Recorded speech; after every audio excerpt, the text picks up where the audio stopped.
وعلی قبرہ فی القبور۔ اللہ کریم کا بے پایا احسان کہ اس خالق کائنات نے ایک بار پھر مجھے آپ کو ہر بدھ بعد نماز عشاء ہونے والے مختصر محفل میں جمع فرمایا۔ اللہ کریم سے دعا ہے وہ پاک ذات ہمارے یہاں آنا، سننا، سنانا، بیٹھنا اپنی اعلیٰ بارگاہ میں قبول کہتے ہیں نا، محبوب کی محفل کو محبوب سجاتے ہیں، محبوب کی محفل کو محبوب سجاتے ہیں، آتے ہیں وہی جن کو سرکار بلاتے ہیں۔ ایک نقطہ ہے کہ اللہ تعالی سے بندہ محبت کرتا ہے یا پہلے اللہ بندے سے محبت کرتا ہے؟ تو علماء فرماتے ہیں، عشاق فرماتے ہیں کہ اللہ سے بندہ محبت کر ہی نہیں سکتا جب تک کہ اللہ اس سے محبت رہا۔ اگر ہم اللہ اس کے رسول سے محبت کے لیے بیٹھے ہیں تو اللہ ہم سے محبت کر رہا ہے۔ اللہ کا کتنا بڑا احسان۔ اللہ تعالی ہمیں ایسی محفلوں سے، ایسے لوگوں سے نصیب رکھے کہ جو ہمارے لیے دنیا میں بھی کامیابی کا ضامن ہے اور آخرت میں بھی کامیابی کے ضامن بنے گے۔ جیسا کہ آپ کو معلوم ہے کہ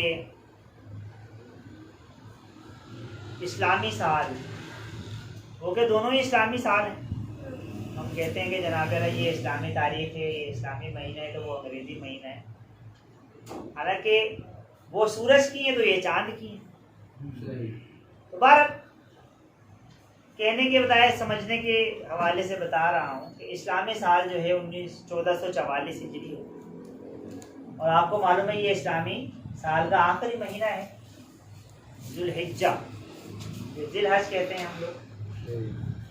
اور یہ بھی ایک نقطہ ہے کہ اسلام کا جو پہلا مہینہ ہے اس میں بھی قربانی ہے اور آخری مہینے میں بھی قربانی۔ بھائی محرم میں بھی قربانی اور ذی الحجہ میں بھی قربانی۔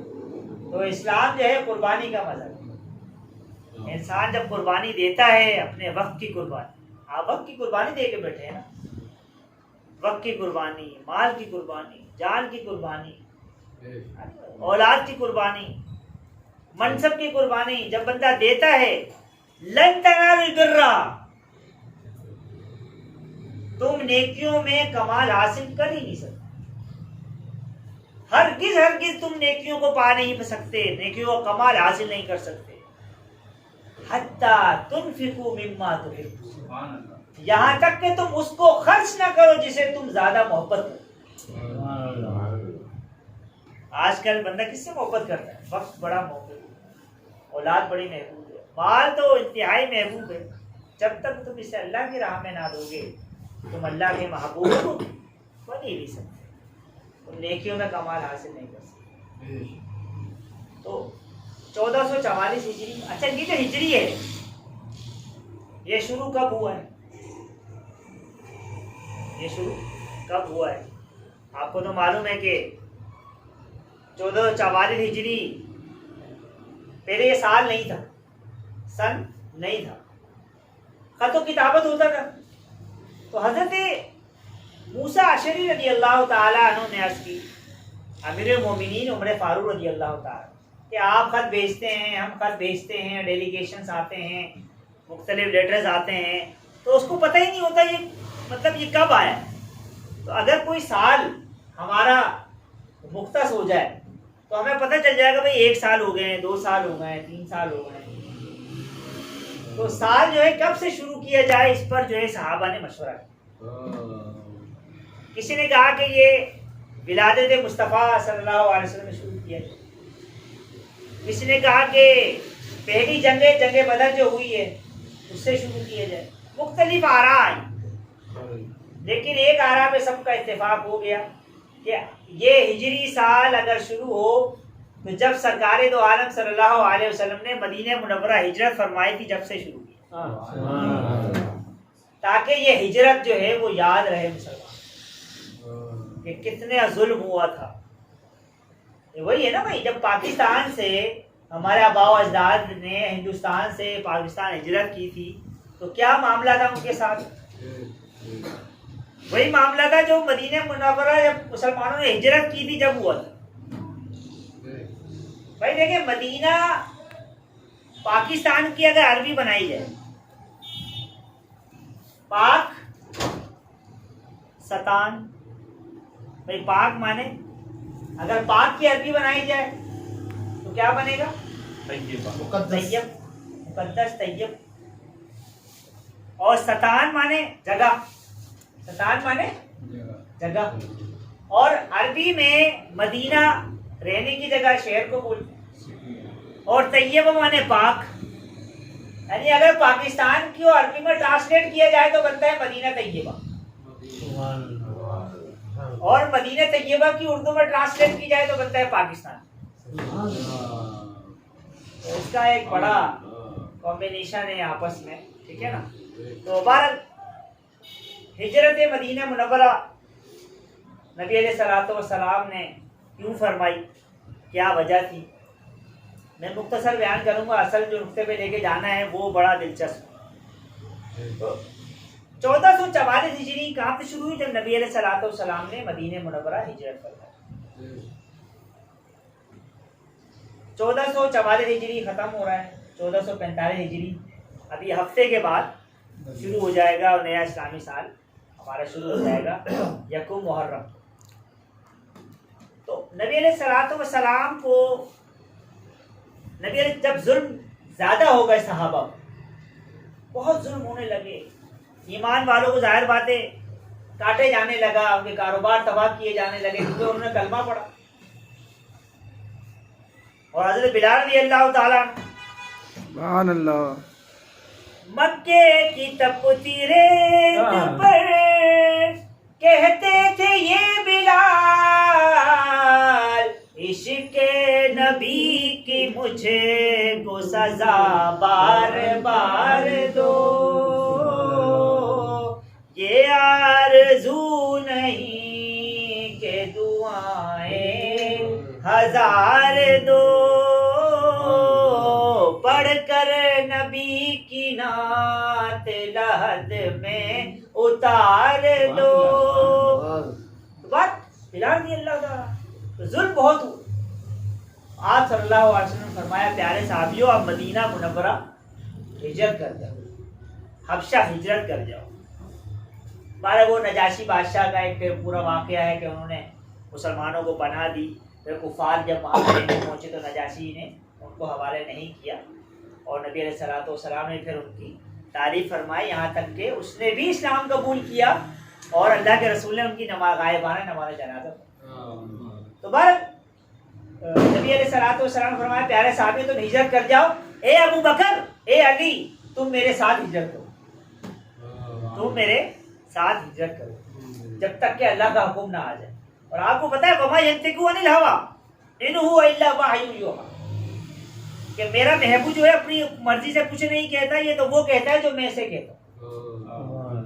ہجرت کا حکم ہوا، پیارے رسول ہجرت فرما جائیں، تو میرے آقا علیہ الصلوۃ والسلام نے حضرت علی کرم اللہ وجہ الکریم کو اپنے بستر مبارک پہ لٹایا، کہا علی یہ کچھ امانتیں ہیں، یہ دے کر تم پیچھے پیچھے آ جانا، ہم نکلتے ہیں، میں ابو بکر صدیق کے گھر جا رہا ہوں، ان کو ساتھ لے کے ہم نے آگے نکلنا ہے. رات کا موقع ہے، حضرت علی رضی اللہ تعالیٰ عنہ کو لٹایا اور کہا علی صبح امانتیں دے کے آ جانا. اور یہاں پر گھیراؤ کر لیا، گھیرا ڈال لیا کافروں نے کہ آج تو نعوذ باللہ محمد کو شہید کر دیں گے ہم. لیکن اللہ کو کیا منظور تھا، وہ اپنے منصوبے بنا رہے ہیں، اللہ اپنی تدبیر کر رہا ہے. حضرت علی رضی اللہ تعالیٰ عنہ فرماتے ہیں زندگی میں وہ رات ہے کہ جس رات میں آرام سے سویا، مجھے معلوم تھا کہ موت میرے پاس نہیں آ سکتی، کیونکہ میرے آقا نے فرما دیا ہے کہ صبح امانتیں دے کے آ جانا. عاشقوں کا آپ نظریہ دیکھیں. بہرحال حضرت علی رضی اللہ تعالیٰ عنہ کو لٹایا، اور کیونکہ ان کے جو مراسم ہیں، ان کے جو والد محترم تھے حضرت ابو طالب، ان کے مراسم ایک خانہ کعبہ میں اور قریش میں بہت اچھے تھے، ان کا دبدبا تھا. تو اس لیے حضرت علی رضی اللہ تعالیٰ کو انہوں نے کچھ نہیں کہا بلکہ معاف کر دیا اور جانے دیا. لیکن اس سے پہلے کہ بتا رہا ہوں، جب آپ علیہ الصلوۃ والسلام نکلے، سب کو معلوم ہے کہ آپ علیہ الصلوۃ والسلام نے مٹی اٹھائی اور سورہ یاسین پڑھ کر ان کے اوپر جھونکی تو ان کو نظر نہ آئے، ان کو کچھ نظر نہ آیا اور سرکار دو عالم نکل گئے ان کی آنکھوں کے سامنے سے. وما رمیتا اذ رمیتا ولکن اللہ رما. پیارے رسول، جو تو نے مٹی پھینکی تھی وہ تو نے نہیں پھینکی تھی، ہم نے پھینکی تھی. یعنی محبوب و محب میں نہیں میرا. بہرحال وہاں سے نکلے، سیدنا صدیق اکبر رضی اللہ تعالیٰ عنہ کو لیا، کہا صدیق آج چلنا ہے. کیا پیارے آقا میں جاگ رہا ہوں، آپ کا انتظار ہے. کہا کب سے جاگ رہے ہو؟ کہا یا رسول اللہ جب سے آپ نے فرمایا ہے ایک دن ایسا آئے گا کہ تجھے مجھے تیرا ساتھ چاہیے ہوگا. یا رسول اللہ اس دن سے ابو بکر سویا ہی نہیں. نہ جانے وہ کون سی گھڑی ہو کہ سرکار آئے اور میں سوتا پھروں. کہا چلیے یا رسول اللہ آپ گھر تشریف لائے. نبی علیہ السلام فرمایا میں گھر میں نہیں جاؤں گا. کہا یا رسول اللہ آپ کی زوجہ میری بیٹی حضرت عائشہ صدیقہ رضی اللہ تعالیٰ گھر میں ہیں اور کوئی گھر میں نہیں ہے، آپ تشریف لے آئیں. جب آپ تشریف لے آئے، جب آپ صلی اللہ علیہ وسلم جانے لگے تو آپ کی جو بڑی صاحبزادی حضرت اسماء، حضرت ابوبکر صدیق رضی اللہ تعالیٰ کی بڑی صاحبزادی تھی، تو وہ تشریف لے آئیں. تو حضرت اسماء نے کہا کہ ابا جان آپ کھانا لے جائیے تھوڑا سا اور پانی بھی لے جائیے، دور کا سفر ہے. کوئی کپڑا نہیں مل رہا تھا تو آپ نے اپنا دوپٹہ جو ہے وہ دو سے بیچ کیے، ایک سے مشکیزہ بانا، ایک سے کھانا بانا. تو میرے آقا نے دیکھا، آپ نے فرمایا یہ تو ذن تقین ہے، یعنی دو پٹے والی. تو اس لیے دوپٹہ کہتے ہیں نا، دوپٹہ یہ وہیں سے ہے، دو پٹا. دوپٹہ لے لو یار. تو دوپٹے کی تاریخ کیا ہے؟ دو پٹے والی، یہ وہیں سے آیا ہے. تو ذن تقین جو ہے دو پٹے والی، تو اور بڑی عابدہ اور زاہدہ تھی، ان کی ایک الگ تاریخ ہے. تو بارہ وہاں سے جب آپ چلے ہیں تو ایک اونٹ کو دیا کہ بھئی آپ اونٹ لے آئیے گا. ایک بڑا بہت سارے اس کے اندر واقعات ہیں، وقت اس کا متحمل نہیں ہو سکتا. بارہ نبی علیہ الصلوۃ والسلام وہاں سے چلے ہیں اور آپ صلی اللہ علیہ وسلم کو زیادہ ننگے پاؤں آپ نہیں چلتے تھے. سیدنا صدیقہ اکبر رضی اللہ تعالیٰ عنہ کو عادت تھی. تو جب آپ تھوڑا چلے تو آپ علیہ الصلوۃ والسلام کے پاؤں مبارک زخمی ہو گئے، کیونکہ چپل نہیں تھی. تو آپ صلی اللہ علیہ وسلم کو اپنے کاندھے مبارک پر، اپنے کاندھے پر سوار کر لیا، کاندھے پر سوار کر کے اور پھر مکہ مکرمہ سے غار ثور وہاں تک چلے ہیں. آپ کو پتہ ہے نان اسٹاپ 2003 میں نے عمرہ کیا. تو اگر آپ مکہ مکرمہ سے نکلیں تو بسیں جاری ہوتی ہیں حرم. تو مکہ مکرمہ سے مدینہ منورہ صرف ایک مقام پر جو حرم ہے وہاں بس رکتی ہے. وہاں پانی وانی پینا ہے، آپ نے آرام ماننا ہے، دیگر معاملات کرنا ہے تو وہ کر سکتے ہیں، وہ بھی 5-6 منٹ 10 منٹ. اس کے علاوہ نان اسٹاپ بس ہوتی ہے اور 5 گھنٹے تک چلتی ہے. 4 سے 5 گھنٹے چلے گی تو مدینہ منورہ ہے. بارہ مدینہ شریف اس لیے مکہ شریف سے دور ہے تاکہ کوئی اگر مکہ شریف آئے تو الگ نیت کر کے میرے محبوب کے پاس جائے. یہ نہیں مکہ شریف کی نیت میں ہی میرے محبوب کے پاس جا رہا ہے. تو اس لیے ہمارے استاد محترم فرماتے ہیں اس لیے مدینہ منورہ جو ہے وہ دور رکھا ہے. تو الگ نیت ہو، اس کی بھی الگ نیت ہو. اور اس لیے بھی نیت کی ہے کہ جب ہم عمرے پہ جا رہے تھے تو ہمارے شیخ کامل سیدی مرشد نے فرمایا کہ بیٹا آپ عمرے پہ جا رہے ہیں تو عاجز گناہگار کو یاد رکھیے گا. اچھا ایک ایسا ادب بتایا جو شاید آپ کو کتابوں میں نہ ملے، اور شاید جو میں بتا رہا ہوں آپ نے پہلی بار سنا. حضرت صاحب نے فرمایا بیٹا آپ عمرے پہ جا رہے ہیں تو یہ جو عمرہ ہے نا یہ بڑا عمرہ کہلاتا ہے. آپ یہاں سے جا رہے ہیں کراچی سے مدینہ شریف جا رہے ہیں تو یہ بڑا عمرہ ہے. اور ایک بڑا عمرہ ہوتا ہے مدینہ منورہ سے آپ مکہ مکرمہ آ رہے ہیں یہ بڑا عمرہ. باقی تو چھوٹے چھوٹے عمرے ہوتے ہیں. مسجد عائشہ رضی اللہ تعالیٰ عنہ گئے اور حرم حرم گاڑیاں ہوتی ہیں وہاں پر آپ گئے, آدھے گھنٹے کی یا 15 منٹ کے ڈرائیو پہ حرم سے باہر ہو گئے, وہاں گئے, نہائے دھوئے, آپ نے احرام باندھا, نیت کی, آپ واپس آئے, طواف کیا, مقام ابراہیم پہ 2 نفل پڑھے, صفا مروہ پہ صحیح کی, حلق کروایا, آپ کا عمرہ ہو. 2 گھنٹے کا ایک عمرہ ہوتا ہے مشکل سے. تو وہاں الحمدللہ ہم نے 7 عمرے کی اللہ کے فضل سے. لیکن یہ ہے کہ ٹانگیں جواب دی. جب غار ثور ہم نے دیکھا تو اعجاز بھائی ہمارے ساتھ تھے.